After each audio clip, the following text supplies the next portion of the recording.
Bon. Alors aujourd'hui, on va essayer de parler de 2-3 sujets. 1. La cache-route des aliments à Pessah, notamment les problèmes essentiels qui peuvent être causés de par la chose. Deuxièmement, merci. Deuxièmement, l'interdiction de posséder. Non, poisson 80. Deuxièmement, l'interdiction de posséder du Hametz. Et troisièmement, autant qu'on pourra, Bezrat Hashem, parler de l'abdikat Hametz. Voilà. Je ne sais pas si on pourra faire tout, la halachot de l'abdikat Hametz, mais en tout cas, Bezrat Hashem, on va essayer d'entamer. Alors, tout d'abord, peut-être 30% de ce que je vais évoquer maintenant dans ces quelques minutes, on en a déjà parlé dans l'avant-dernier cours, mais bon, étant donné que c'est maintenant, comment dirais-je, organisé de façon un peu plus schématique, donc on va reprendre un peu, on est obligé. Tout d'abord, de façon très générale, il est souhaité, il faut donc avoir une hashga'a au meilleur degré qu'on peut. C'est vrai que des fois, ça cause un effort pécunier assez important, et il est vrai que chaque chose a ses limites, mais on a déjà allongé autrefois dans le précédent cours l'importance de la chose. Donc il faut savoir que, comme ce qu'on dit, même les havdil, un produit de marque, il coûte plus cher. Maintenant, bien que c'est vrai que dans les produits de marque, des fois c'est du chichitralala, c'est que soi-disant la firme, ou des fois ça peut être un peu vrai, qu'ils ont un peu plus investi dans la qualité de la fabrication, mais en tout cas au niveau spirituel c'est du sûr et du vrai. Donc c'est pour ça que ça vaut le coup, notamment, tout d'abord, toute l'année par rapport à la cache-route, mais notamment à Pessah, encore une fois, de faire un effort pécunier malgré des prix chers. Maintenant, ce qui se passe des fois, c'est que des personnes qui n'acceptent pas cette opinion, qu'est-ce qu'ils disent? Ah non, ceux qui font l'ashgaza, ils utilisent l'occasion de Pessah pour pouvoir faire la hausse des prix. Bon, c'est vrai que c'est un prétexte, vrai ou faux, ça ne nous intéresse pas, étant donné que notre but, c'est pas de chercher qui est coupable. Bien qu'entre parenthèses, il faut savoir que plus la HGA, elle est plus, comment dirais-je, elle est plus importante, plus le prix est cher, étant donné que ça nécessite un plus grand nombre de personnes qui sont, voilà, etc. D'ailleurs, est-ce qu'on peut utiliser un petit peu, question, l'argent du maaser pour ce genre de mitzvot? Par exemple, tout ce qui est si à Tujvat on doit acheter des beaux fruits, si à Pessah on doit acheter des belles. Est-ce qu'on peut utiliser l'argent du maaser? Non, je pense pas. Non, je pense pas. Parce qu'étant donné que le maaser, j'explique en un mot, étant donné que le maaser c'est une tzedaka, en fait. Ouais. Une tzedaka qui est en relation au pourcentage de ce que tu touches. Maintenant, on permet des fois, dans des cas, par exemple, d'acheter des livres et de marquer à l'entête du livre acheter de maaser, donc apporter de tout celui qui veut, et en même temps, ils sont en l'occurrence chez toi. Là encore, étant donné que le but c'est un but d'étude, et étant donné que tu n'as pas les moyens de pouvoir t'acheter des livres personnels, on permet cette espèce de compromis. Mais maintenant, commencer à s'amuser à faire ça à tous les coups, on n'en finira pas. L'embellissement de la mitzvah, qui disent, si par exemple une paire de tefs sérieuses, ça coûte 300-400 euros, oui. Tu veux pas prendre un super sofer à 600 euros, tu payes ce que ça t'aurait coûté, le prix normal, ouais. Et l'embellissement de la mitzvah, la différence, tu rajoutes. Ouais, qui t'a dit ça? C'est écrit, non, il y a un truc comme ça qui a été rapporté, je crois qu'on l'avait vu, c'était même dans les montées à la Torah. Les montées, tu peux payer, ils disent. C'est pas ça. La montée c'est différent, étant donné que tu canalises. Non, la montée à la Torah c'est différent. Oui, la montée à la Torah il parle, c'est ça que j'ai vu. Oui, mais la montée de la Torah c'est différent, étant donné que tu canalises la tzedaka. Tzedaka elle est ben vouée à être donnée quelque part, à un bon escient. Maintenant tu as utilisé d'une pierre deux coups, que plutôt que de donner à tel yeshiva, tu vas déjà donner à la synagogue qui t'a honoré de la montée à la Torah. Oui, donc là, c'est pas trop grave puisque tu as fait une action de canalisation du don. Or là, quand tu t'achètes des tefs, tu profites pour toi, quoi. Tu vas pas ouvrir un gmar de tef. À la rigueur, si tu ouvres un gmar de tef et tu utilises le maaser, oui. Mais c'est pas le cas. Maintenant, pour plus de détails, on peut pas... Oui. J'ai entendu cette semaine, justement, les cadeaux du mariage. Ça compte dans le maaser qu'on donne un cadeau non. Quelqu'un m'a dit que oui. Non, pour marier ses enfants, j'ai vu. De façon très générale, j'ai déjà dit ça. Oui, Jordan. Si on aide sa famille, ça compte ça dans le maaser? On m'a dit par exemple, si on a 2000 shekels à donner en maaser, il faut donner par exemple la 900 à la famille, il faut que la majorité, ça soit quand même un organisme qui n'a pas de rapport avec nous. Non, non. Au contraire. Il y a une différence entre tzedaka et maaser, non? C'est toi qui fais les chiots ou c'est moi? C'est moi, c'est vous. Ça rigole. Moi, Alors, réponse. Si tu as une personne proche qui est nécessiteuse, au contraire, mitzvah minamufhar, mitzvah de degré le plus ultime, c'est de lui donner. En tant que maaser ou tzedaka? Mais si par exemple. Je répète mon cher ami. Ah, non, réponse. Non. Ah, attends. Je répète en un mot, et avec ça tu vas comprendre la généralité. Le maaser, c'est une tzedaka dont les pourcentages sont dans tes gains. Donc c'est une espèce de tzedaka. Seulement, on l'appelle maaser, qui dit le mot 10%. C'est quoi maaser en hébreu? 10%. Maaser. Ah bon? Voilà. C'est pas une tzedaka liée à l'étude? Pas spécialement. Non. Imagine, tu as un oncle lointain qui n'est pas Rosh Hashiva, un bon juif, mais qui est en difficulté pécuniaire. Et tu dis, tant qu'à faire, lui faire plaisir à cet oncle-là et lui donner une petite aide, c'est bon. Mais je répète, il vaut mieux et faire. C'était pour le Kohen à la base, le maaser. Non, le maaser c'était pour les Lévim. Ah. Et là aussi c'est le maaser en fait. Les Lévim, ils se consacrent. Oui, mais c'est le maaser. Oui. Alors, oui, a priori, c'est sûr que c'est un plus grand mérite de donner une personne qui étudie la Torah, étant donné que tu as aussi, de par cela, le mérite du soutien de son étude. C'est d'autres choses, c'est une espèce, d'essayer de gagner encore un truc au chemin. Maintenant, de façon très stricte, il demande, écoute, j'ai une personne proche qui a nécessité, est-ce que j'ai perdu mon maaser? Non, pas du tout. Au contraire, à la rigueur, il y a une mitzvah de donner plus à ses proches. Maintenant, bien sûr, le fait de donner à la Torah, il y a encore son avantage incontestable. Mais c'est différent parce que c'est par exemple mon cousin, il donne à sa mère, il vit chez sa mère. Oui. Il en profite par la même occasion. C'est pas grave. Même s'il Il n'y a aucun problème. Il n'y a aucun problème. Sa mère, c'est la plus grande tzedaka. Sa mère, non, mais moi, comme ça, faisant comme usage. Non, mais on va dire que sa mère, par exemple, elle paye le loyer avec tout comme ça. Il faut qu'elle en ait besoin. Non, parce que c'est qui est propriétaire? C'est la maman. Maintenant, en l'occurrence, il se trouverait qu'il est chez elle parce que. Maintenant, il voit que sa maman est serrée. Il lui dit, maman, je t'aide, je te donne ça. Je t'offre ça. Maintenant, il faut. Raison. Oui. Il faut qu'elle ait besoin. Quand même. Effectivement. Mais t'avais pas besoin d'être, mendiant et aller manger au resto du cœur pour pouvoir être apte à recevoir un maaser. À partir du moment qu'une personne est serrée et. Bon, il y a des lois dans ça, on va pas rentrer dans les détails maintenant, c'est pas un shiur de maaser maintenant. Juste une dernière question C'est alors. bien un jour de le faire. Si elle fait pas Elle Shabbat. se rattache avec plaisir, non? Moi, j'ai posé une question, on m'a pas répondu. Le mariage. Oui, mais je vais t'écouter, je te réponds. Oui, répète ta question. Le mariage, je donne un cadeau à quelqu'un au mariage. Je répète, c'est l'idée que j'essaie de faire passer. Harry, c'est l'idée que j'essaie de faire passer, ça fait déjà 10 minutes. Je répète, il faut faire en sorte, bien sûr sans vexer, de faire comprendre à la personne qui va recevoir le maaser que c'est en tant que maaser. Mais si tu joues soi-disant, voilà, Rothschild t'a donné 3000 shekels alors que tu as déduit sous les coulisses 2000 de ton maaser, et si merci tonton, tu as fait un effort. De toute façon, le maaser, il devait partir n'importe où. Et donc, si je le sais, c'est bon alors. Si je lui mets c'est mon maaser. oui, gentiment, mais bien sûr sans vexer, parce que maaser style, allez, tiens. Non, pas c'est clochard, mais tiens, tu t'arranges pas. Kavod, j'ai déjà dit une fois. Je préfère qu'on me donne 3000 du maaser que 300 de sa poche. Hein. Et moi, je préfère donner à tout le monde et pas jamais recevoir. Non, mais tu vois. Ouais. Maintenant, ce que je veux répéter, ce que je voulais mentionner de façon un peu plus, comment dirais-je, oui, par rapport au maaser, je voulais dire quelque chose, ça m'a échappé une seconde.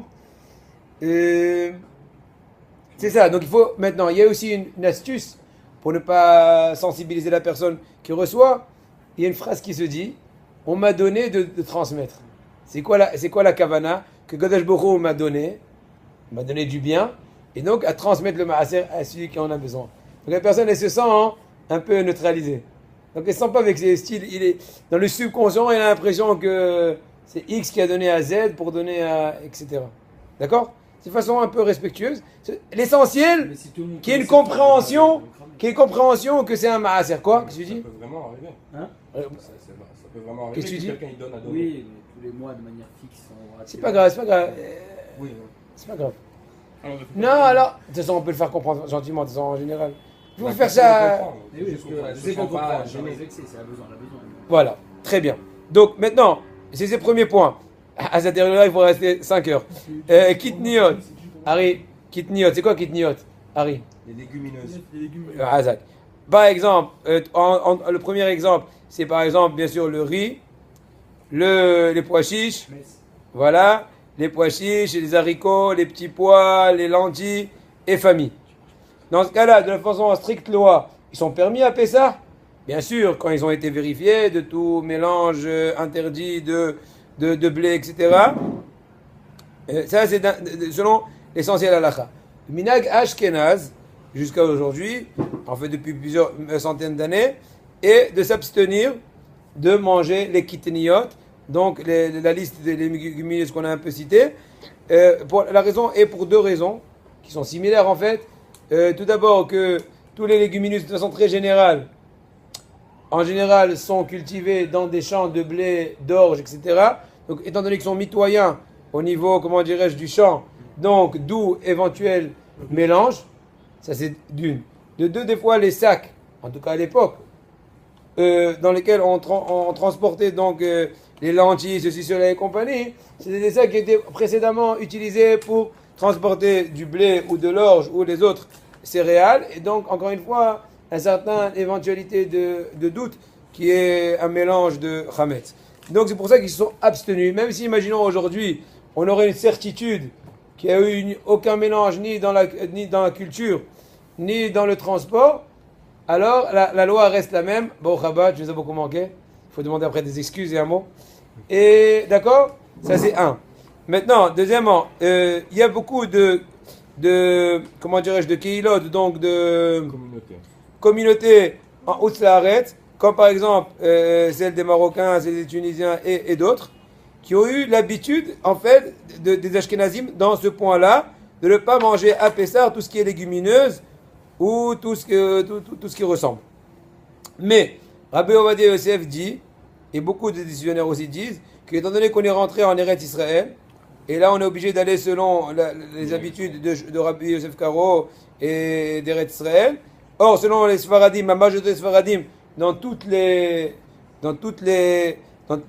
majorité des origines des Sfaradim dans toute la diaspora, n'avaient pas l'habitude d'être rigoureux face à tout ce qui est donc riz, pois chiches et compagnie.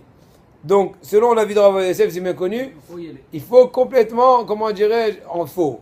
En tout cas, il n'y a aucun problème de, comment dirais-je, entre guillemets, d'abolir cette habitude et de pouvoir manger. Mais il y a toujours cette sensation de vouloir garder, comment dirais-je, la patrie, je sais pas quoi. Et donc, dans ce cas-là, être, comment dirais-je, bon, chacun selon ses sensibilités. Mais en tout cas, il faut savoir que si une personne aurait rompu sa bonne habitude de ne pas manger dans sa maison les pois chiches, comme par exemple ceux qui vont une personne qui va, on va tout expliquer, une personne qui va se marier, voilà, on va commencer avec les hatanim, on a beaucoup de hatanim en route et d'autres qui vont être en route, Bezrat Hashem, que voilà, hatan qui va bientôt construire un nouveau foyer, vous transmettrez ça au hatan qui est en truc, je ne vais pas dire son nom, voilà, vous allez dire comme ça que s'il a l'habitude de manger chez lui, de ne pas manger donc des kitniot, et bien une fois qu'il sera marié, il peut, s'il veut, cesser avec ce minhag-là, et même sans aucune hatarat nedarim. Et étant donné que là, jusque-là, il a respecté, entre guillemets, l'habitude de papa et maman dans la maison, mais là, quand il va fonder son foyer, c'est comme ce qu'on dit, on met le compteur à zéro, et là, il va commencer avec la stricte loi qui permet donc les légumineuses. Bon, les pois chiches, selon la stricte loi, non. Quand tu fonderas ton foyer Bekarov, Sha'atova, tu pourras commencer à manger. Voilà, et ben tu le montreras. Tu lui diras que on. Non, mais maintenant, si tu as vraiment besoin, maintenant ça te dérange pas. Moi aussi, des fois, je laisse les habitudes parce que j'ai pas de Inyan d'aller te faire. Mais bon, il faut savoir pourquoi c'est important de savoir encore une fois le poids de la halakha, étant donné que ça t'aide à moins de. Tout d'abord, à moins de chamailler avec les autres. Ah, tu manges ramet et tout. Des fois, des vikouchim inutiles. Et deuxièmement, des fois, on en a besoin. Dans des cas échéants, je te trouvais, j'en sais rien. Je te trouvais invité chez une famille. Ouah, Khalet, ils m'ont mis le pois chiche avec le, comment ça s'appelle, avec le riz. Ou j'en sais rien, avec la viande, je touche rien. Allez, tu vas avoir faim. Et après, il y aura des réactions secondaires pires. Ça, c'est le problème qui peut se poser. On avait dit qu'on pouvait manger la viande. Répétez. On avait dit qu'on pouvait, tout simplement, ceux qui prennent la khumra de manger, de pas manger les kitniot, Ouais. on peut séparer la viande, même si elle a Voilà, poussé, très bien, ouais. Et maintenant, non, encore une fois, oui, c'est possible. Surtout les Sfaradim, c'est sûr. Ashkenazim, on va tout de suite citer tout ce qui est marqué dans l'Ara par rapport à Ashkenazim, c'est que si dans la fameuse marmite, on aurait, je sais pas, 10 heures avant, fait du riz ou des lentilles que l'Ashkenazim ne mange pas. Et maintenant, l'Ashkenaz, il s'est trouvé chez un Sfarad qui lui a fait un plat dans cette fameuse marmite que ça fait 10 heures, hein, elle pas abusé.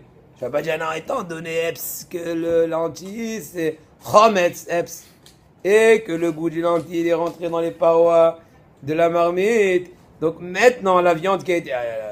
n'abusons pas. Il faut savoir que c'est pour ça qu'il faut savoir aussi les limites des choses. Tu es d'accord avec moi, cher ami? Complètement. Ouais, d'accord, merci, je vous remercie. Maintenant, il y a aussi des cas où, bien sûr, il y a un mariage entre une dame qui est ashkénaze avec un mari sfarad ou à l'inverse. Dans ce cas-là, de façon très générale, on va commencer avec le mari sfarad. Voilà. Et donc, la femme est ashkénaze, elle peut complètement continuer en fait. Ou plutôt arrêter avec toutes les khumrod de kitniot de ses parents. Oui, attention, on parle d'une ashkénaze, pas d'une sfarad. Parce qu'il y a des sfaradim qui ont une habitude, comme ce qu'on a dit, comme au Maroc, en Tunisie, en ceci, cela. Mais même si elle est ashkénaze, donc que là, c'est vraiment reconnu dans toutes les keilot des ashkénazim de ne pas manger les kitniot. Si elle s'est mariée avec un sfarad, donc elle épouse la possibilité, en fait, d'aller selon son riz et ses pois chiches et ceci, cela. Voilà, nouveau chef cuistot. Voilà. Ça, c'est d'un. À l'inverse, si la femme, donc, elle est sfarad, elle est mariée avec un ashkénaz, il faut qu'elle respecte l'habitude de son mari. Elle ne va pas faire du riz alors que lui, il ne mange pas. Mais quand elle va chez ses parents, à Chol HaMoed, ceci, cela, ou en fait, de Pessah, elle veut manger comme si ses parents, alors elle ne va pas se chamailler avec elle. Il n'y a pas besoin de faire un shalom bayit pour ça.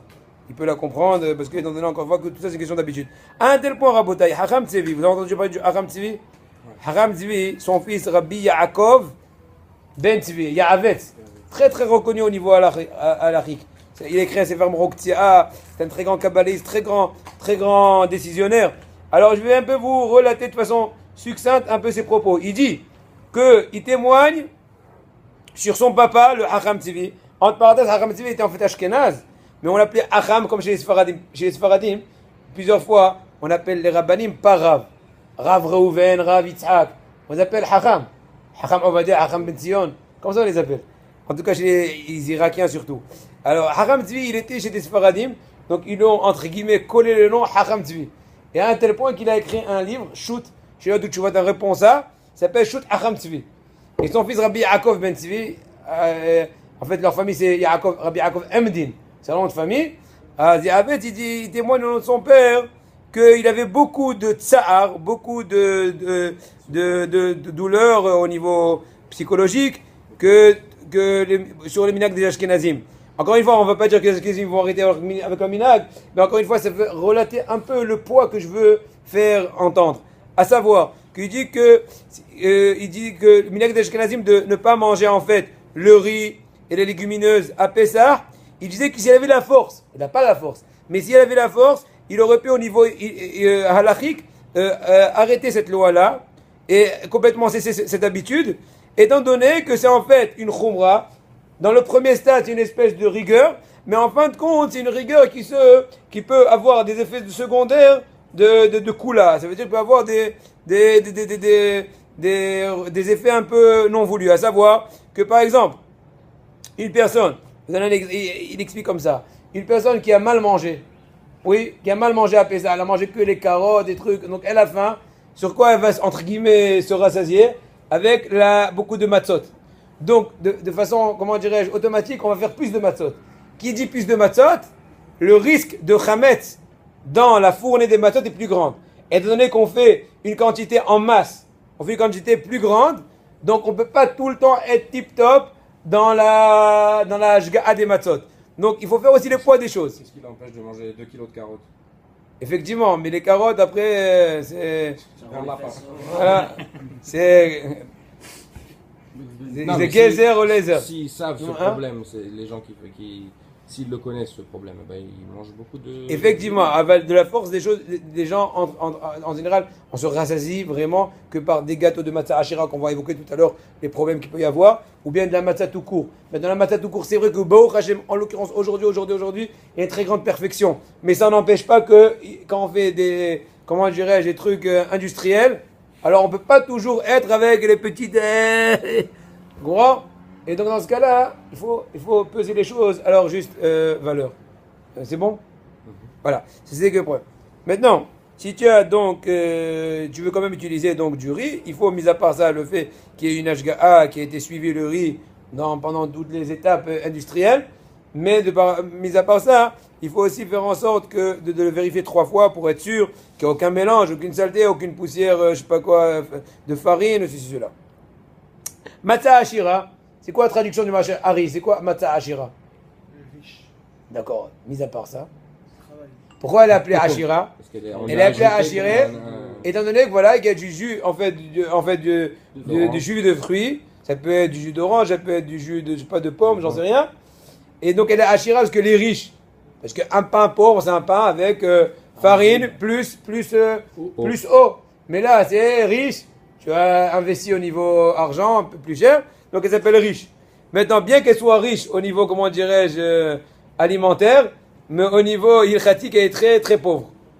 À savoir que c'est bien connu que le problème du hametz est en fait un mélange de plus de 18 minutes, mais des fois un peu moins, ça dépend des conditions de température qui sont ambiantes.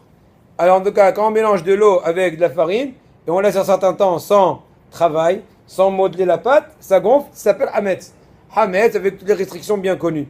Maintenant, de par ailleurs, comment ça s'appelle, s'il y a un jus de fruits, le jus de fruits, s'il est à 100% bien sûr, naturel, sans aucun mélange, alors là, tu peux le laisser mélanger avec de la farine même 10 heures, il n'y aura eu aucune fermentation, aucun chimoutz, aucun problème de hametz, d'où l'utilisation donc de la matzah hashira. Maintenant, quel est le problème, les inconvénients qu'il y a? L'inconvénient qu'il y a dans la fabrication de la matzah hashira, c'est qu'il suffit que par inadvertance, une petite goutte d'eau s'est mélangée avec ton jus de fruits, et bien tu as un effet inverse. Ça favorise la fermentation. Ça accélère. C'est-à-dire, si tu aurais mis, imaginons, une seconde. Si tu aurais mis, imaginons, je sais pas, un demi-verre d'eau avec de la farine, et maintenant tu as mis un demi-verre d'eau, 3/4 de jus d'orange, et tu as mangé de la farine, c'est beaucoup plus rapide. Donc, c'est en fait une espèce de risque. Qu'est-ce que tu dis? Dans le fruit, quand on le presse, il y a de l'eau. Oui, mais cette eau-là, c'est une eau, comment dirais-je, qui a été neutralisée. Elle n'a plus la force de faire fermenter. Étant donné qu'elle a été, encore une fois, absorbée par la sève, par ceci, par cela, elle a été transformée en eau de fruits. D'ailleurs, c'est marqué dans l'ilchot mikvaot qu'on a étudié dernièrement, qu'on peut faire un mikvé d'eau. Bien sûr, le mikvé, c'est de l'eau. Tu m'as fait peur. Un mikvé de boukhar. Un mikvé de jus d'orange. Un mikvé de jus d'orange. Entre parenthèses, on peut faire aussi un mikvé de sang de poisson. Étant donné, mais bon, pour ne pas trop faire de frissons. Maintenant, je vais faire la parenthèse. Par contre, on n'a pas le droit de faire un mikvé de jus de fruits. Étant donné que la Torah a dit mikvé maïm yetaor. Maïm et pas un jus de fruits. C'est un midrash qui relate la chose. Donc on voit aussi encore une fois de cela que le jus de fruits n'est vraiment pas caractérisé comme eau. En tout cas par rapport au mikvé. Maintenant, je suppose une espèce d'image pour comprendre aussi l'histoire en fait de la fermentation. Une espèce d'image. Vraiment, du sang de poisson, c'est pour... Non, c'est pas pour rire. C'est sérieux.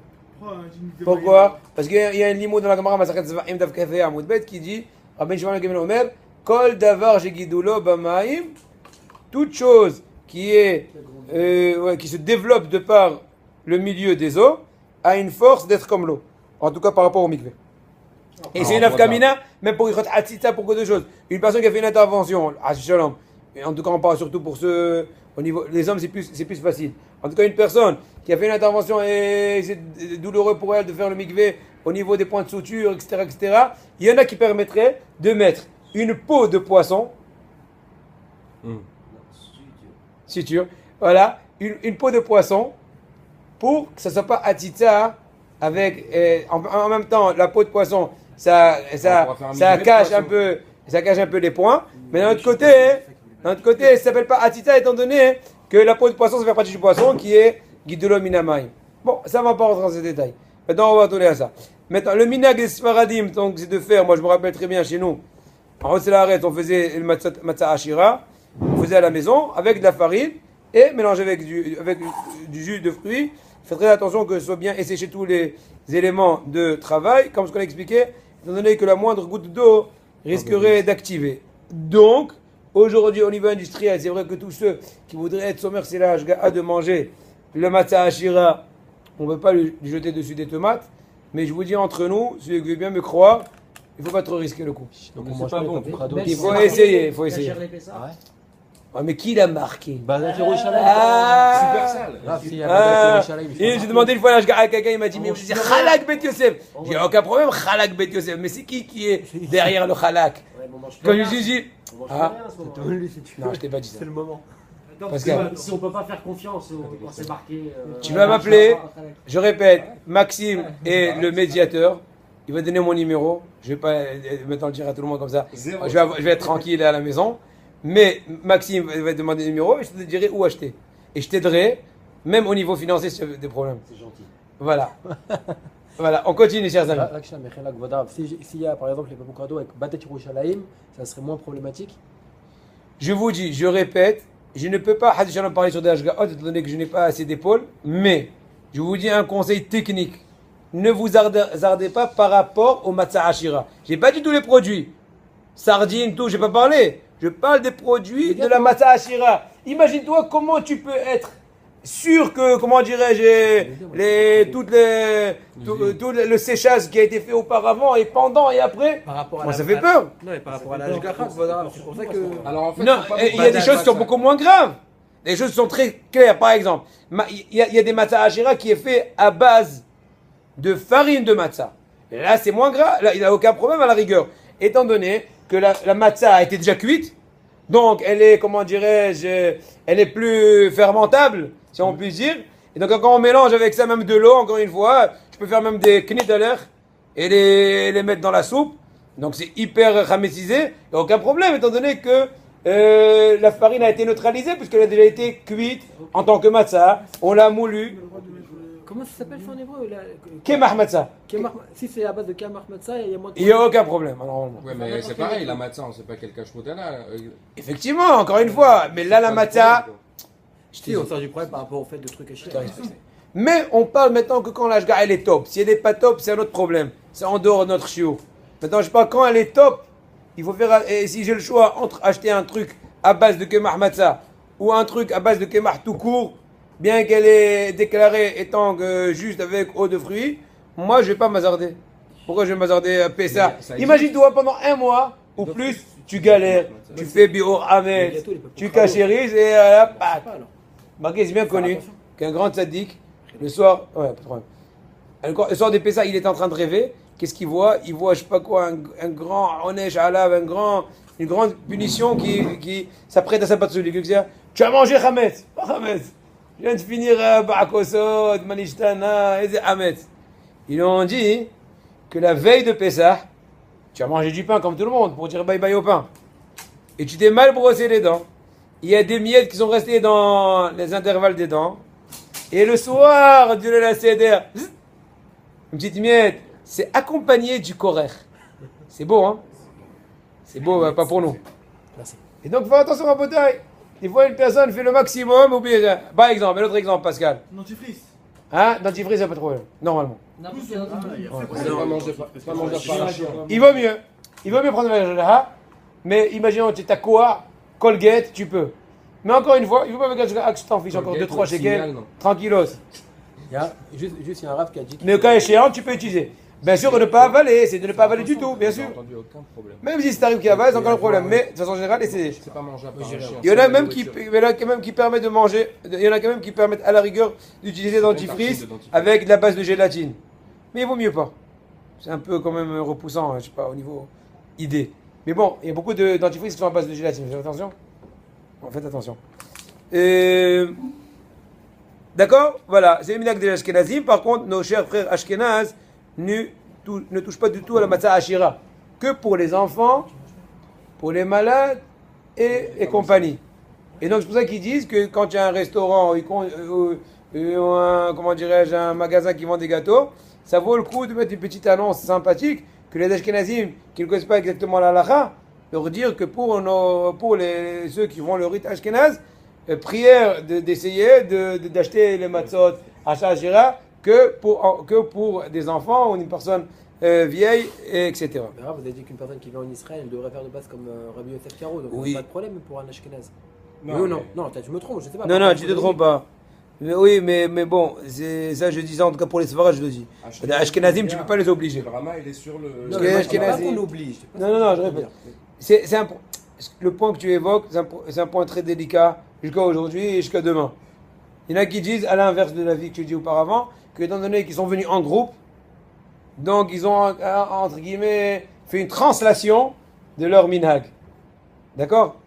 Ouais, moi j'avais entendu que c'est parce qu'ils s'étaient un petit peu, sur Dafka, spécialement les Marocains, ils s'étaient beaucoup fait influencer par la Ashkenaz, effectivement. En revenant en Israël, où c'était plus Irak et tout, qu'ils ont gardé le minhag Sfarad et que ça s'est officialisé comme minhag Israël, eux ils lâchent leur partie d'Ashkenaz qu'ils avaient un petit peu adopté. Mais un Ashkenaz c'est pas pareil. Un Ashkenaz, son minhag il est légitime. Oui, mais à partir du moment que tu dis... Oui, mais si on va selon l'idée qu'il a dit, qu'il est dans Rabbi Yosef, qu'on va selon le premier noyau qu'il y avait en Eretz, à l'époque de Sha'alaour, c'était le Beth Yosef qui était, comment dirais-je, le chef de la halakha.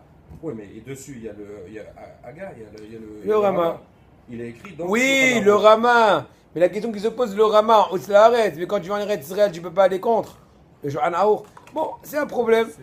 Mais de toute façon, aujourd'hui, le minhag, même dans les villes les plus orthodoxes, comme Bnei Brak, etc., c'est que les Ashkenazim ne sont pas prêts à céder.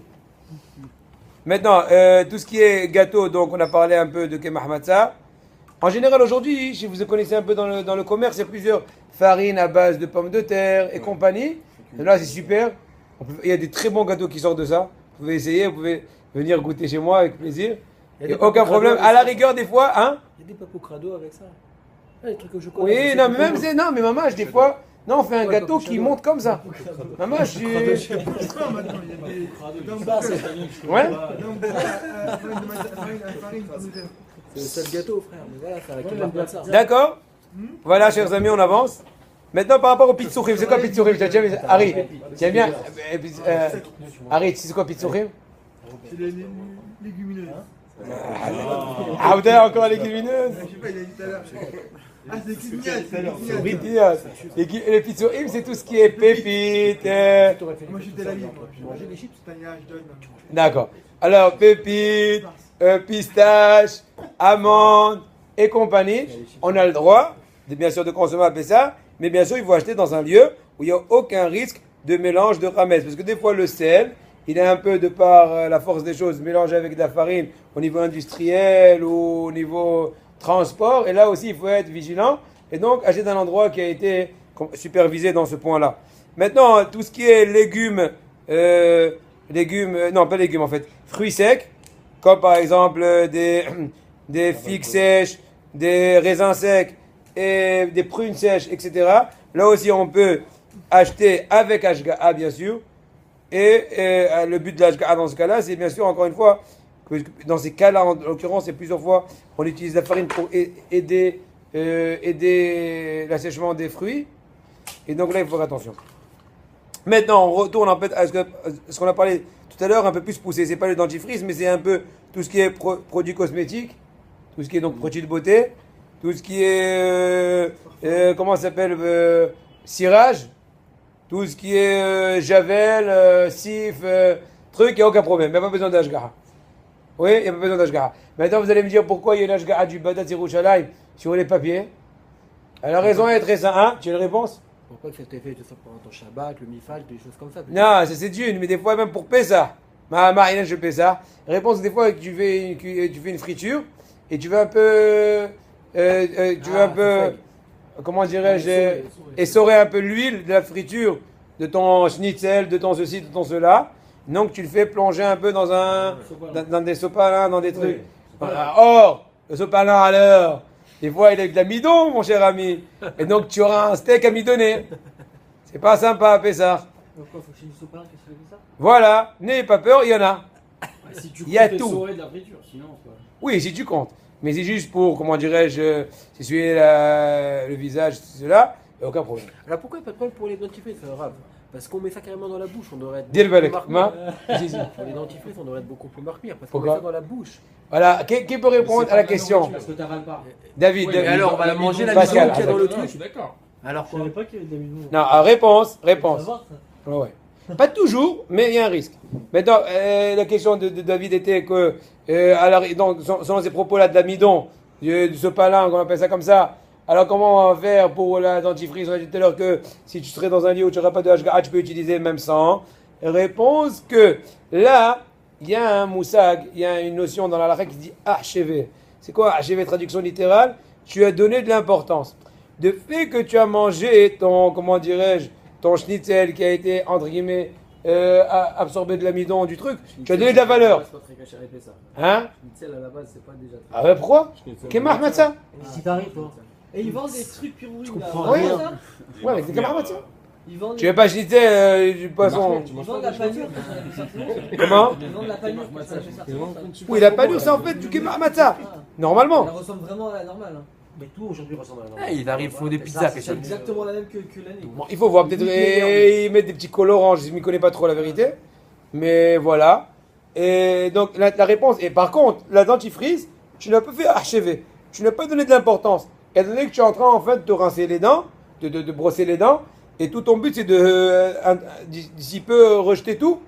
Maintenant, même si par tu n'as pas fait attention assez et tu as une petite goutte est rentrée à la gorge, c'est un accident.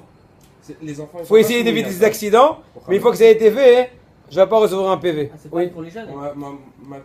Le jeûne, c'est différent. Oui, le jeûne aussi, il faut s'abstenir de brosser les dents, hein, de peur que tu risques d'avaler. Ouais, et donc, tu vas, entre guillemets, couper un peu le jeûne. Mais dans ce cas-là, même si tu t'es trompé, tu t'es brossé les dents, tu peux continuer le jeûne. C'est pas une raison pour dire basta. Faire attention. Fais attention, il vaut mieux pas. Il n'y a que pour. Que si tu es vraiment très délicat et tu te sens. Tant que truc. Bah, c'est le truc, c'est qu'il C'est obligé de. Tu restes chez toi, mais tu t'en fous, mais si tu travailles et tout. Ah bah, il est obligé. Mais moi, Effectivement. c'était juste pour. Effectivement. Hein? Je te comprends. Qui pourrait être Chaber, moi, il est juste. C'est à partir de quel âge Ouais, qui peut, je fais pas. mais le D'accord, reste, le reste, tu fais. Tu as sur qui t'appuyer, mais il vaut mieux pas. C'est la vraie réponse. Je te dis clair. Ah, le Ravodef, il faut. Le Ravodef, il dit qu'il faut pas faire. Il vaut mieux pas. Étant donné les risques. C'est pas évident, surtout si tu te rinces après la boule. C'est un peu plus compliqué. Ah, obligé, je t'ai attrapé. C'est ça. T'es attrapé. Tu vas te brosser les dents, regarde. Halas. Oui, oui, vous avez une question? Oui, à partir de quel âge le Khamet c'est les enfants, genre. Enfin, ma fille, elle mange le dentifrice, par exemple. Elle mange le dentifrice. Alors, achète leur cachet Khalas. Ouais, mais... Il vaut mieux pas. Ouais, mais bah. Goûte 5 checker. C'est le prix, tu sais. Le chewing-gum, flex. J'ai compris. Il vaut mieux acheter leur cachet. Ça, il y en a partout. Hein. Prochainement, en Israël et tout. Oui, non, mais c'est-à-dire à 2 ans, on est obligé, quoi. Non, je pense pas, elle comprend pas. Mais il faut savoir que le problème des aliments, c'est un autre problème. Mis à part le hinour. Hinour, c'est un niveau plutôt idéologique. Imaginons un pige rien, tu veux Shabbat. Khana, n'allume pas la lumière. Tac. J'ai dit une fois, 2 fois, et puis je passe pas grave, je veux pas lutter. Et pas d'avera. Mais les aliments interdits deviennent partie de toi, deviennent le sang qui coule dans tes veines. Vous rigolez, mais c'est vrai. Et donc après, quand il grandit, le petit môme, tu comprends pas pourquoi, excusez-moi du terme, il est bouché. Pourquoi il comprend pas la Torah? Parce que quand il était petit, on l'a fait manger des choses pas glattes. J'ai tout compris. Ça. J'ai compris pourquoi. Je me rappelle quand j'étais petit, on avait étudié un sujet d'étude chez Chabad. Il disait que les manger interdits amènent à la personne la cruauté.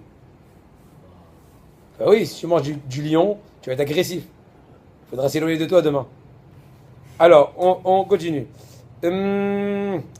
D'accord, maintenant tout ce qui est au niveau, comment dirais-je, produit en fait médical, quoi. Tout ce qui est donc Ça m'intéresse. médicaments, voilà. Voilà. S'il y a un risque de mélange de Hametz, tout d'abord il faut se référer à la liste, soit en France du Beddin, soit n'importe où, dans le lieu actuel, voir. On peut pas imaginer, on peut pas deviner. Il y a toujours des recherches chimiques et pour savoir exactement quels sont les composants. C'est d'une. Une fois qu'a été détecté le composant, normalement il est ciblé. Et là, selon le degré de la maladie ou shalom, du besoin, il faudra demander à un rab. Est-ce qu'on est obligé de sauter cette semaine-ci ou pas? Mais de façon très générale, quand imaginons des fois c'est des espèces de, comment dirais-je, de bonbons, donc médical, etc. Et puis tu as du goût. Et donc tu profites de façon comment dirais-je, douce, sur etc., etc. Parce que là c'est interdit, c'est sûr. Alors avaler, c'est bon.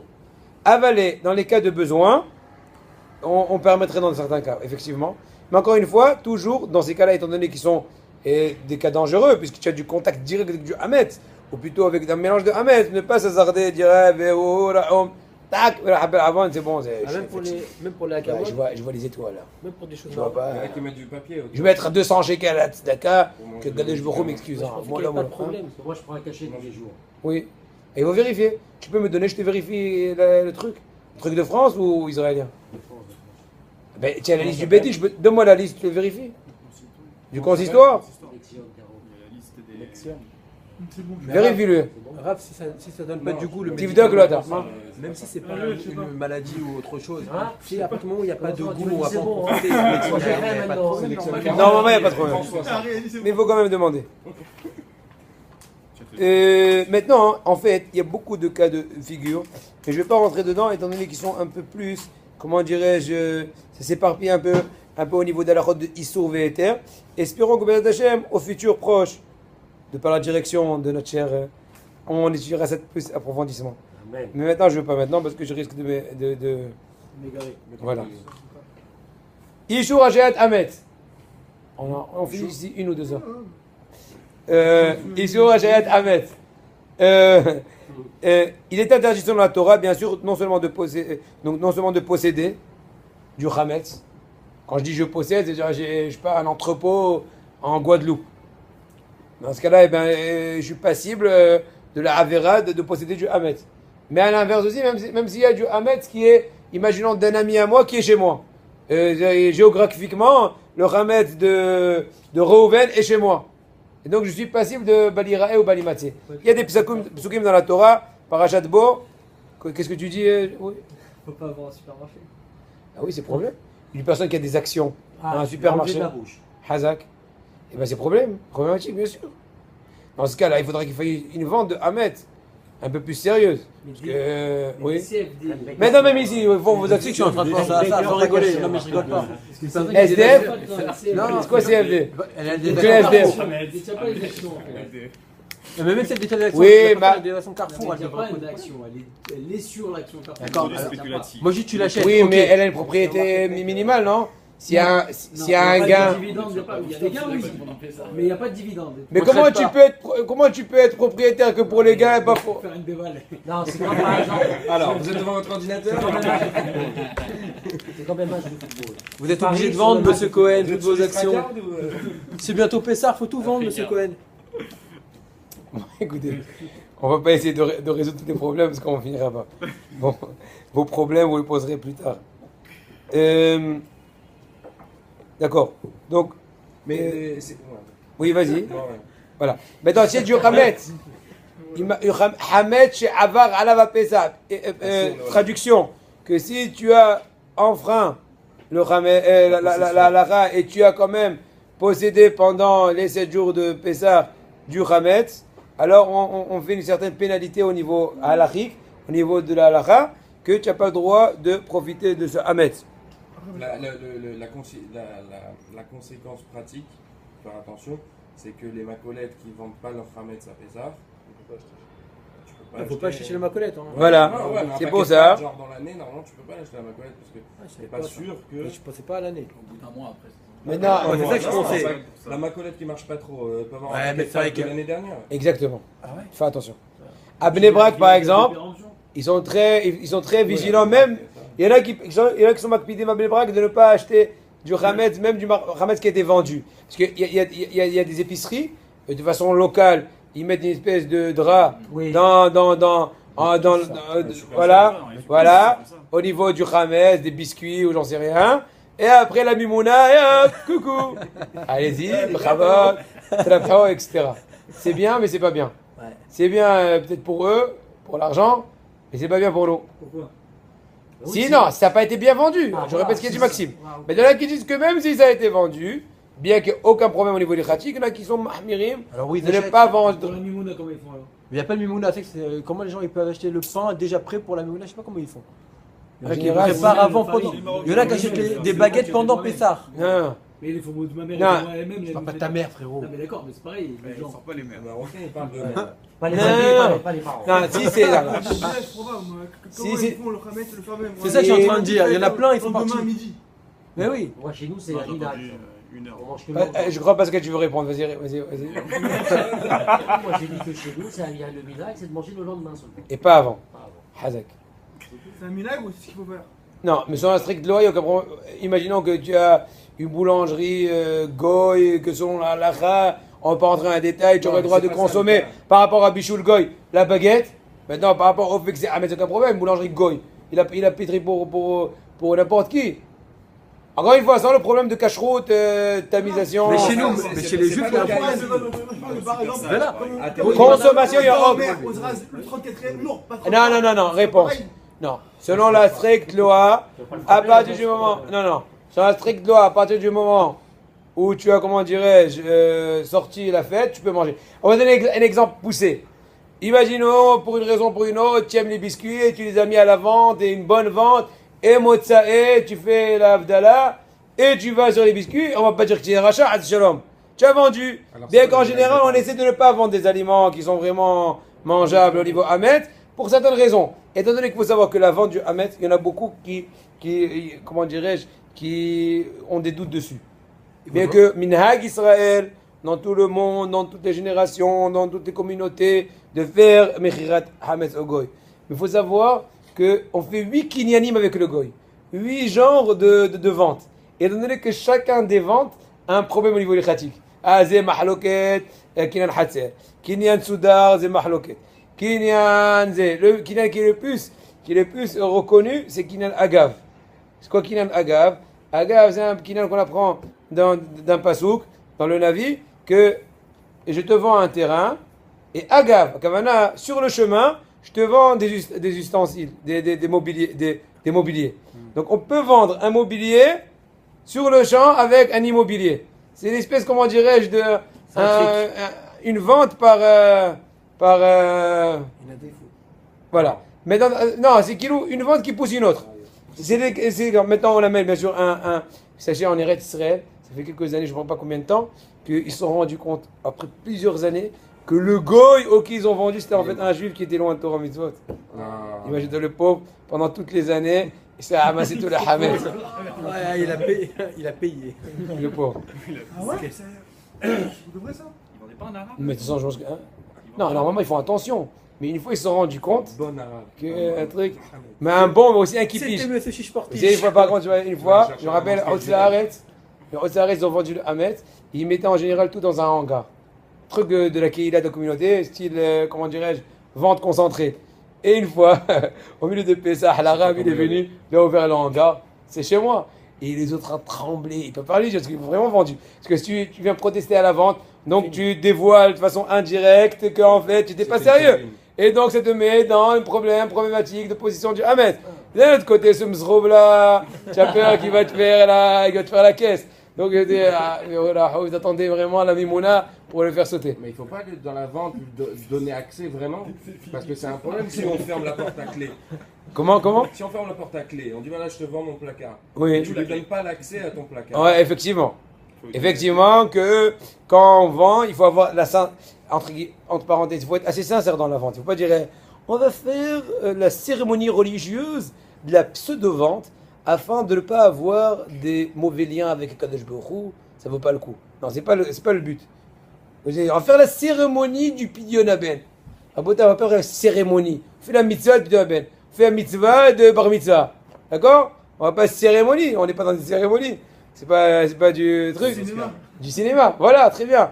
Bon, c'est important. Être sérieux dans la vente et être prêt, shalom, même s'il y aura donc un arabe, non, un goy qui voudrait quand même abuser, ben, kapala d'avonot. Mais dans ce cas-là aussi, il faut être Donc je réponds à ta question. Préparez que si jamais, imaginons, où sont les clés du Marsan? Oui, oui, allez-y, à droite, 315. Non mais à la base ils avaient institué la vente pour ceux qui avaient des hangars de bouteilles de whisky et compagnie. Voilà. Et c'est genre par la facilité parce que t'as pas envie de... Il y a toujours ce problème-là. Est-ce que c'est mieux de jeter un truc ou on dit c'est baltacherie? S'il y a F7 Meroubé, on permet de vendre. Imaginons une bouteille de whisky, c'est possible que c'est déjà F7 Meroubé, étant donné que une simple bouteille de whisky ça vaut au moins 150 shekels. C'est déjà. Hein? Ouais, mais d'accord. Ça contredit directement le pasouk. Oui. Tu ne posséderas pas du Hametz. Non, mon cher ami. Ouais, mais quand tu le vends. Ah, mais. Oui, mais le but de la vente. Institué pour les hangars et qu'au final, moi je l'utilise juste pour ma petite bouteille de whisky. Ouais. Alors. Non, c'est pas vrai. Le truc de faire l'effort de boire toute la bouteille avant Pessah. Je te répète. Le patron. Mon chéri, tu mets 2 Ricard ce matin. Je répète. De t'arranger à gérer tes stocks pour finir avant Pessah. Réponse. C'est tous les jours. Effectivement. Non, je répète. Effectivement, il vaut mieux, tant qu'on peut, sans trop de difficultés, essayer de se débarrasser de tout ce qui est question de Hamet. Non, il vaut mieux. En général, est-ce qu'on peut utiliser la vente de Hamet de façon plus facile? C'est par exemple, tu as une chambre, tu as du mal à la vérifier, ou bien tu vas voyager chez tes parents en France, ou tu vas venir en héritier de la famille, et tu n'as pas la force de pouvoir vérifier. Là, on peut se suffire de la vente du goy, étant donné que quel serait le risque de petites miettes, de petites saletés, du goût du Hamet qui est dans les parois des ustensiles. Là, étant donné que le cas est beaucoup moins grave, on peut se suffire de façon tranquille de la vente. Mais dans le cas où, comme tu dis toi, il y a une question de vente d'aliments et après de le reposséder à Motaé, Yom Tov, etc., hein, dans ce cas-là, il vaudrait mieux ne pas arriver à ce stade-là, à moins qu'à échéant de F7 Meroubé. Et je répète par rapport à ce que j'ai dit tout à l'heure, toi, que pas tout de suite à Motsai Hag, il faut attendre un temps soit peu, le temps qu'on puisse racheter entre guillemets du goy. Parce que le Rav rencontre une nouvelle fois le goy et rachète la transaction qui était avant la fête. Alors, dernière petite chose. Concrètement, si maintenant il me reste des paquets de pâtes, est-ce que je les jette ou est-ce que je fais la vente dessus? Les pâtes, réponse. Le top, le mieux. Je répète, le top, étant donné que c'est pas... Voilà, c'est la réponse. C'est quand même... Non, ben tu le jetteras au Bi'or Hametz. Tu donnerais à Khana, ta fille, elle va jeter au Bi'or Hametz.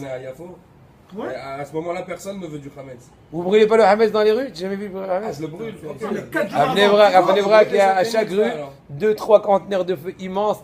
Habibi, c'est là que va remettre. Prévoir, 4 jours avant, prévoir. Ouais, pourquoi t'attends la dernière minute? Dès maintenant, arrête d'afficher, qu'est-ce que ça? Dès maintenant. Il chante. Non, la vérité. Il a raison, Harry. Maintenant, tu vas nous coincer 1 heure pour tes pâtes. Et ton whisky, tes pâtes et ton whisky. Et le dentifrice au tapis. Alors. Tu le brûles? Écoute, désolé mon petit. C'est un bourrine, non? C'est quoi la réponse? La réponse. Un collier de pâtes? Un collier, c'est quoi un collier? Ah, c'est un problème. C'est pas grave, c'est grave. Mais si on en a fait à manger, ça se brûle. C'est plus un Au feu. Oui, mais c'est apte. Tu n'as pas annulé. Ouais, il peut pas manger. Tu veux manger? C'est possible que je t'ai complètement transformé, il est minable, c'est possible que c'est mieux. Je sais pas, il faut que je vérifie. Vends-le. Tu le jettes au feu. Oui, tu peux mettre à la vente, il y a une vente de Hametz. Je vais le vendre et je vais... Non, tu n'as pas compris, non. Tu penses vendre une des pièces à toi, je sais pas quoi? Pendant Pézard, tu penses vendre une des pièces à toi, un truc comme ça? Ou des armoires? Genre, je donne, j'ai pas grand chose, donc je donne. Ah, d'accord, alors le collier, mets-le chez un voisin qui fait la vente Hametz, et après Pézard, tu le prends, c'est le plus simple. Tu lui dis, ouais, je te le donne, tu le vends avec ton Hametz, et on reparlera après la fête. Il n'a pas le droit de l'abandonner. Si jamais il restera. Il l'abandonne dans un endroit perdu, un petit truc. Il dit voilà, si quelqu'un le trouve. Non, c'est pas évident. Ah, s'il fait FKR, oui. S'il fait FKR. Comme pour P, enfin pour les. S'il fait FKR, mais il veut pas. Alors, tu vas le trouver, tu le mets dans le tuyau. Non, mais c'est pas évident. Il faut que ce soit FKR accessible. C'est pas FKR. C'est pas du truc. Tu caches. Halloween. Il a trop, il veut le prendre. Il est fermé à clé. Bon, chers amis, on va pas s'allonger, on va continuer. Et faire attention de ne pas attendre les dernières minutes d'aller vendre. Il faut vendre à l'avance. Maintenant, la dernière minute de vente, en fait, c'est le lundi cette année, Bezrat Hashem. Lundi soir, c'est la CDR, n'est-ce pas, chers amis? Donc maintenant, le lundi, il faut tôt le matin au plus tard donner. Pas attendre jusqu'à la 5e heure et bon, là, il faut à l'avance en bouteille. Demain, quand je dis qu'on va à un mariage, on n'arrive pas pour le dessert. On arrive à la choupa. La même chose. Bon, j'allonge pas dans l'exemple. Et maintenant, si tu as des... Ah, très attention Pascal, c'est une halakha pour toi. Imaginons que tu as donc des ustensiles qui ont absorbé du hametz. Ouais? Exemple. Le sel. Eh ben, quoi, Une marmite de mes pâtes. Ok. Je vous remercie pour votre aide. Voilà, et donc tu as ces ustensiles qui a donc éventuellement absorbé. Donc maintenant, tu veux pas avoir un problème de hametz à Pessa, donc tu les mets dans une armoire fermée et vendue au goy. Attention, quand on va mentionner dans l'acte de vente au goy, on va juste avoir l'intention de lui vendre le hametz existant éventuellement dans les parois. Mais tu vas pas lui vendre vraiment l'ustensile. Pourquoi? Jusqu'à maintenant, tu as dit oui. Hazak. Parce que autrement, si tu vends au goy, quand tu vends au goy, quand tu le rachètes à Motsae, la fête, donc c'est comme si tu étais parti à, comment dirais-je, à Carrefour, je sais pas quoi, comment ça peut être des trucs électroménagers? Darty, Hazak Darty. Voilà, tu es parti à Darty, tu as acheté, il faut faire la Tvila Métro République, etc., etc. D'accord? Donc dans ce cas-là, il faut faire attention. Donc on peut pas vendre le placard dedans. Non, on peut vendre, mais mentionner, je vous vends le hametz qui se trouve dans les parois du placard ou dans ceux des parois des ustensiles qui s'y trouvent. Ou dans tout lieu de la maison. Moi, je vends tout, moi. Ouais, maintenant quand tu vends, si la personne de par laquelle tu vends est assez calée, c'est ça. Mais en tout cas, toi, je t'explique pour que je comprenne comment ça marche. Il faut vérifier qu'il sait. Non, il est censé savoir. Et je t'explique comment ça se passe autrement. Il faut se ramener à la Mimouna avec un camion et refaire la tvila à tout. C'est pas marrant. Je vois quelqu'un qui était à Azerbaïdjan et il m'a dit le pauvre, il savait pas. Il a fait tvila de tous ses nouveaux kelim parce que bon, il savait pas. Il refusait la bracha à chaque kelim. Bon, Hachem, tvila de kelim. Tvila de kelim. À la fin de la journée, elle s'est fait la gorge sèche. Parce qu'il mange dans chaque cuillère tvila de kelim. Tvila de kelim. Alors, bon, voilà, ça ne savait pas. C'est pour ça qu'il faut étudier Raboudai. C'est pour ça que c'est très important. Une personne qui n'étudie pas ne peut jamais être sûre, ou peut être sûre qu'elle n'accomplit jamais assez bien. Même quand elle étudie, Hachem Yazor, qu'elle accomplit bien. Mais si elle n'étudie pas, khalet. Alors, maintenant, il faut faire attention. Maintenant, je répète, une personne qui quand même veut acheter des aliments à mettre à la fin de la fête de Pessah, alors il faudrait au moins faire attention que la fameuse épicerie ou ceci ou cela a eu une vente par une rabbanoute reconnue et pas un truc pas clair parce que étant donné qu'il va entrer dans le safek de Hametz chez Avar à la Pessah. Par rapport à nettoyer la maison, Bdikat Hametz, deuxième étape du shiur, c'est Bdikat Hametz. À savoir qu'il faut nettoyer avant la veille donc l'El Yud Dalet cette année, Bezrat Hashem, c'est le dimanche soir, n'est-ce pas, d'ici 10 jours environ. Alors dimanche soir, avant la veille, avant la nuit du 14, alors il faudra bien sûr balayer. Quand on est révélé pas du balayage, c'est déjà pas mal. Un truc c'est avant. Il n'y a pas de le jeûne des Bechorot, c'est Bechor, Sahtek. Oui, c'est lundi. Tu veux faire un sioum, le mieux c'est un sioum. Hazak. Alors maintenant, tu veux faire un sioum aussi, fais-toi aussi un sioum. Tu fais un sioum ensemble? Vaïd.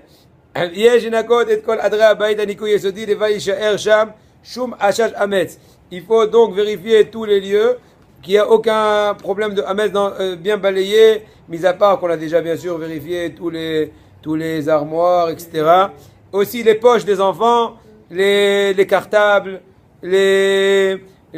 toute armoire de cuisine, notamment le frigidaire, la voiture, tous les endroits qui sont censés, on a été censé utiliser du hametz, même un temps soit peu.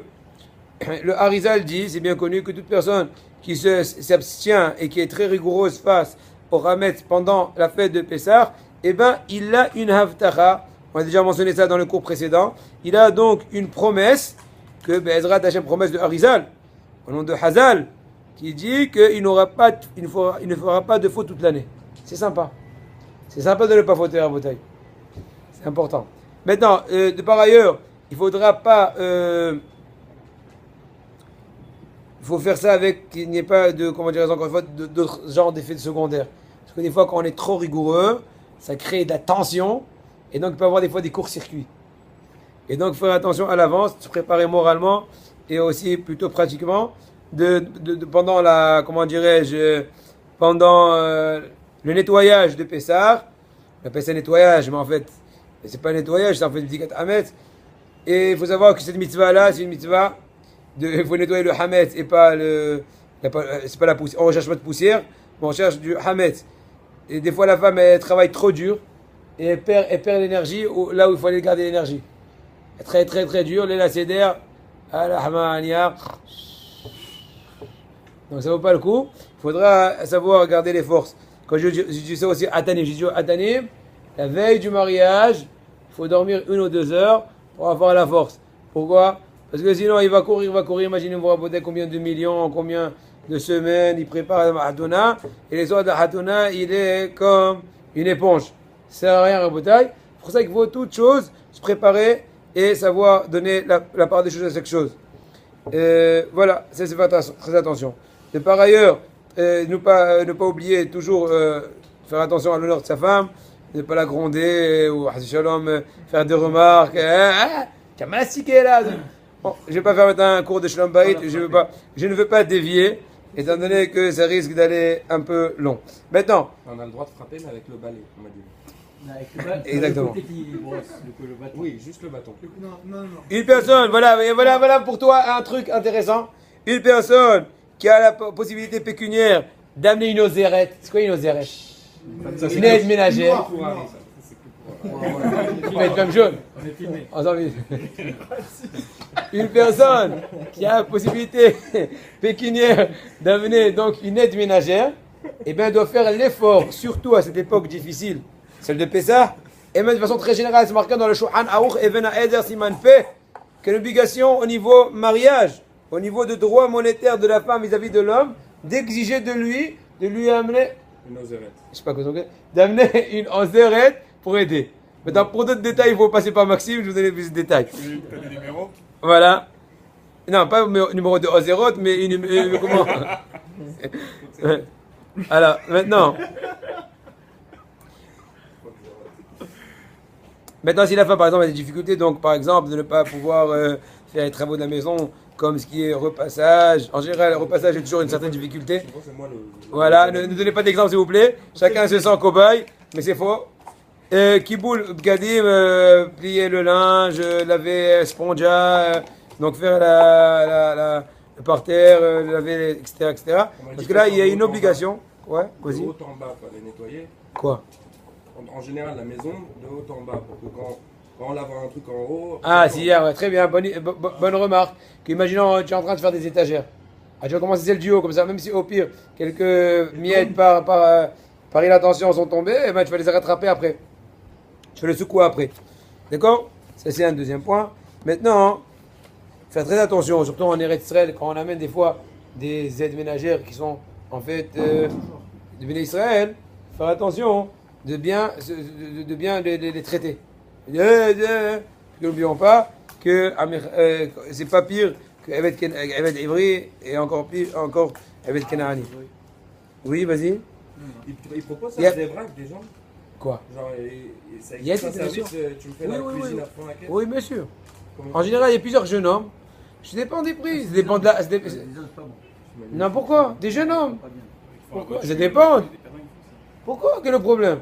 Tu rinces, tu un truc physique. C'est pas de la cuisine, c'est pas de la popote, c'est fait nettoyage. Oui, il y a des prix accessibles. Ça dépend de la tâche. C'est que la cuisine, j'imagine combien de trucs. Imagine, je donne un exemple, 200-300 shekels en une journée, ils te finissent quelques heures. Tic-tac. C'est pas la fin du monde. Voilà, encore une fois, avec plaisir, si je peux aider Bessimha. Maintenant, il n'y a pas lieu selon la stricte loi, on n'est pas obligé de vérifier toutes les pages. Imaginez-vous, Rabotai.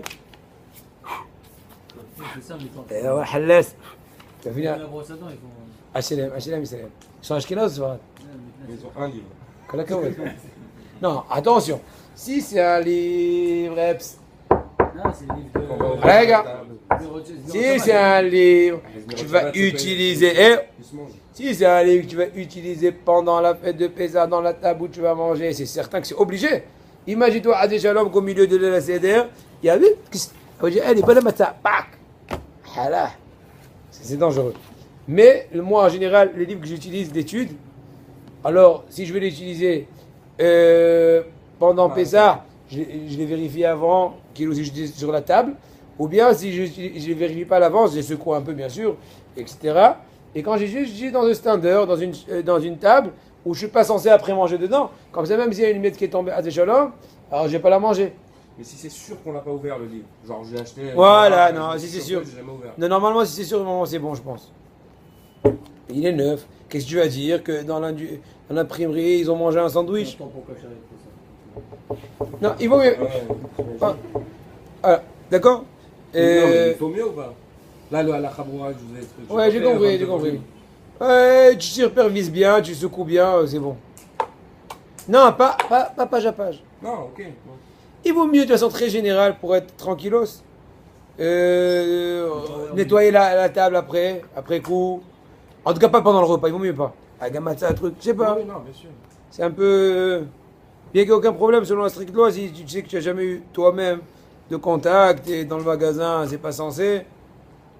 Ouais, normalement non. Pour les citrouilles, on a dit ouais. On fait souvent le 4 avec tout.